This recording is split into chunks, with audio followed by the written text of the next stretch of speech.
దోపిడీ లెక్క తేలాలి. క్వార్ట్జ్, సిలికా శాండ్ అక్రమాలపై సిఐడి విచారణ.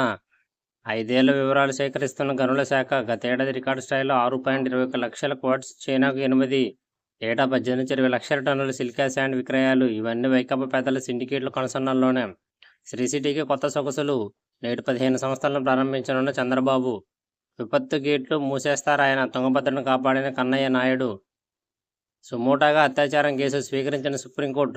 రేపటి నుంచి విచారిస్తామని వెల్లడి. పత్రాలు కాల్చేస్తే అక్రమాలు బూడిదవుతాయా?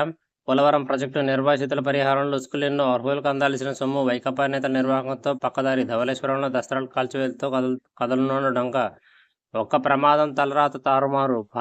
బాధితులు ఇంటిల్లిపాదికి కష్టాలే. భద్రతా సూచనలు పట్టించుకోవడమే కారణం. మద్యం మత్తులో కొందరు, అడ్డదారిలో మరికొందరు. నియంత్రణ చర్యలపై గత ప్రభుత్వం నిర్లక్ష్యం.